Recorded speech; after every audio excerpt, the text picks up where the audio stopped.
Halo semuanya, selamat datang kembali di channel ini. Jumpa lagi dengan saya Vicky Himpong. Saya berharap kalian semua selalu dalam keadaan yang sehat. Kita semua tahu bahwa di media sosial itu kaum pembenci, kaum perusuh, kaum yang menjadi virus di negeri ini berusaha menciptakan berbagai macam kondisi nih teman-teman, menciptakan berbagai macam narasi untuk membentur-benturkan, untuk memecah hubungan Pak Prabowo dan Pak Jokowi. Ya, mereka berusaha keras. Ya, sekitar dalam misalnya 2 bulan terakhir, mereka itu berusaha untuk menciptakan narasi, entah itu di ILC, di podcast-podcast. Mereka mengatakan hal-hal yang berbau-bau untuk meretakkan hubungan antara Pak Jokowi dan Pak Prabowo. Itu yang mereka lakukan. Tapi teman-teman ya, usaha mereka adalah usaha menjaring angin. Karena Pak Prabowo baru-baru ini memberikan pidatonya. Ini menarik sekali dan membahas soal hal ini. Ini kita akan sama-sama bahas, teman-teman. Pasti mereka akan nangis di pojokan karena usaha yang mereka lakukan hari-hari ini itu sia-sia karena tidak berhasil untuk memecah hubungan Pak Jokowi dan Pak Prabowo. Jadi Ini, memang teman-teman. kalau politik ya saya belajar dari Pak Jokowi. Gak usah malu-malu lah, ya kan? Kadang-kadang orang sudah nggak berkuasa, mau dikuyu-kuyu, mau dijelek-jelekin. Jangan. Kita hormati semua. Hormati semua. Terang-terangan Ada akui, yang teman-teman. sekarang mau misah-misahkan saya sama Pak Jokowi. Lucu juga. Lucu juga. Untuk bahan ketawa boleh. Jangan. Kita jangan ikut pecah belah itu adalah kegiatan mereka yang tidak suka sama Indonesia. Yes. Dari ratusan tahun diveda et impera itu adalah taktik strategi untuk memecah belah umat dan bangsa Indonesia. Buka tuh sejarahnya, teman-teman. Gak usah dihiraukan. Ya, ini ya yang luar biasanya Pak Prabowo. Dan juga luar biasanya Pak Jokowi. Pak Jokowi kan memberikan teladan, teman-teman ya. 2 kali memenangkan pertandingan Pilpres ketika itu duet bersama dengan rivalnya Pak Prabowo. Itu kan Pak Prabowo kalah. Itu Pak Jokowi memberikan teladan, dia datang rangkul. Ya, bahkan di kesempatan yang kedua Pak Jokowi datang ajak untuk jadi Menteri Pertahanan. Itu adalah contoh teladan yang baik bahwa ketika berkuasa harus rangkul yang sudah kalah. Harus rangkul semua untuk bersatu bersama. Itu yang dilakukan oleh Pak Jokowi. Hari ini Pak Prabowo melakukan hal itu. Mereka berusaha memecah belah Pak Jokowi dan Pak Prabowo, tapi semuanya sia-sia. Pasti ini Abraham Samad itu, siapa lagi? Faisal Assegaf ya, yang mengatakan bahwa Pak Jokowi itu seperti virus yang harus disingkirkan dari Pak Prabowo. Ya, itu Faisal Assegaf itu salah satu pemecah belah bangsa. Forum group discussion.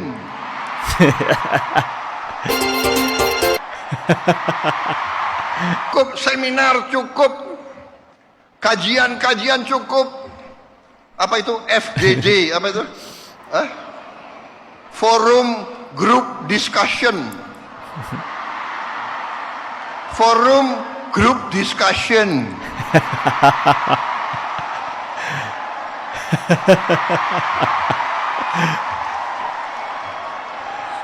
Mau diskusi apa lagi?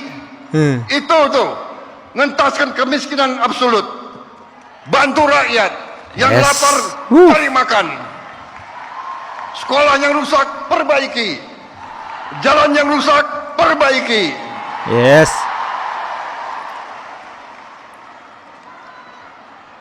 Diskusi. Diskusi, keluaran biaya lagi.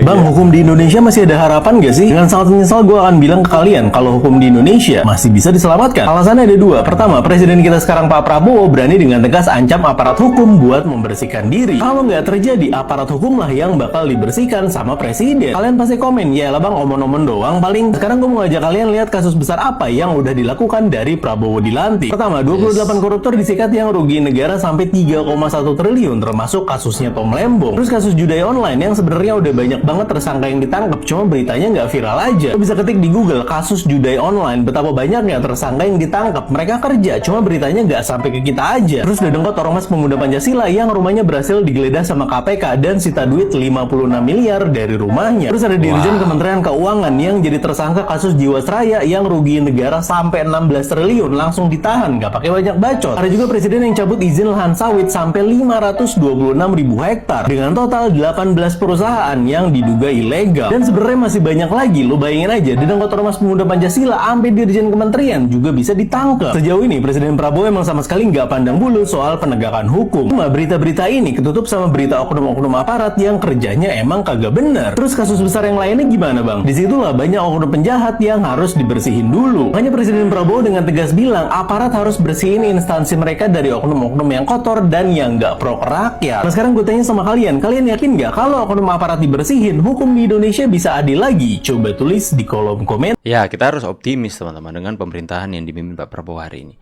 Kita harus optimis bahwa penegakan hukum di Indonesia akan semakin lebih baik karena Pak Prabowo sendiri berani untuk mengancam aparatnya sendiri untuk bersih. Kalau enggak, dia akan tindak sendiri. Itu yang disampaikan oleh Pak Prabowo sendiri ya. Kita harus optimis bahwa hukum Indonesia akan kembali. Teman-teman jangan ragu-ragu untuk memvideokan, memviralkan kalau ada aparat yang semena-mena ataupun merugikan masyarakat, ya. Forum group discussion. Ini lebih panjang lagi teman-teman ya. Kita lihat dulu lebih lengkapnya. Mau diskusi apa lagi? Itu tuh, ngentaskan kemiskinan absolut. Bantu rakyat yang lapar cari makan. Betul. Sekolah yang rusak perbaiki. Jalan yang rusak perbaiki. Studi banding belajar pramuka.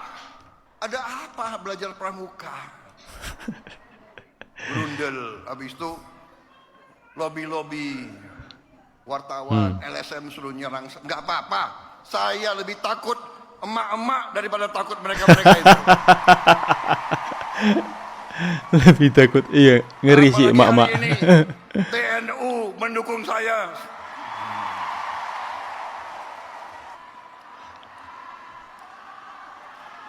Nyanyi. Emak-emak.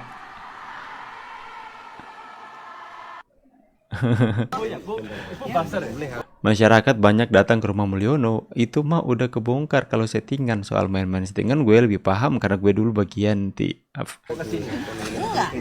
langsung di interview. Karena pengen ketemu aja. Katanya settingan.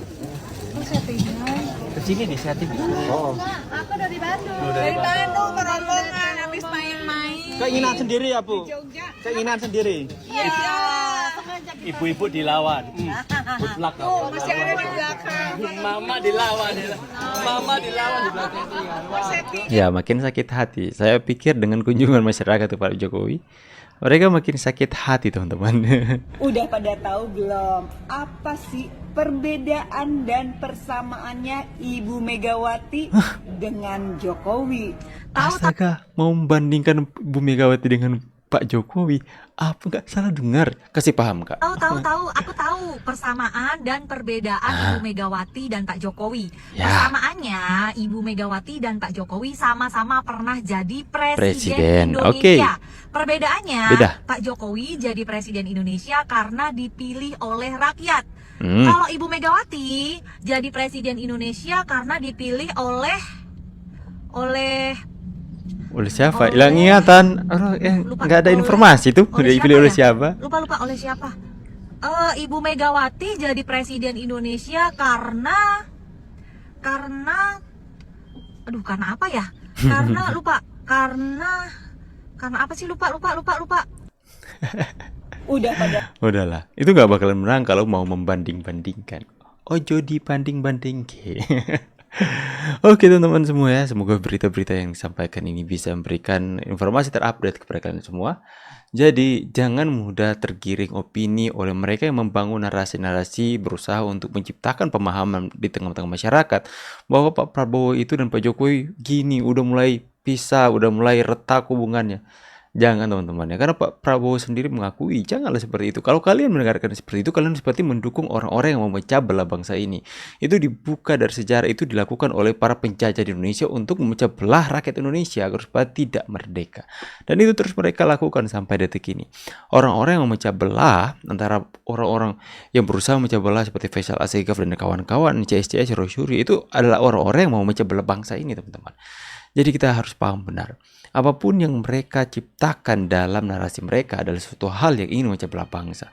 Pak Prabowo sendiri mengakui terbaru teman-teman bahwa Pak Jokowi dan Pak Prabowo adalah guru dalam perpolitikan. Dia belajar politik dari Pak Jokowi. Karena ya beliau adalah contoh orang yang sukses sekali dalam politik teman-teman. Ya, makanya Pak Prabowo belajar dari beliau. Alhasil jadi presiden hari ini. Dan itu adalah hal yang tidak akan pernah bisa dilupakan oleh beliau. Pak Prabowo adalah mantan tentara yang saya pikir loyalitasnya jangan dipertanyakan lagi. Mana mungkin Pak Prabowo mengkhianati Pak Jokowi? Emang Anies? Bagaimana pendapat kalian semua? Tulis kolom komentar. Saya pamit dulu. See you on the next video and God bless. Bye.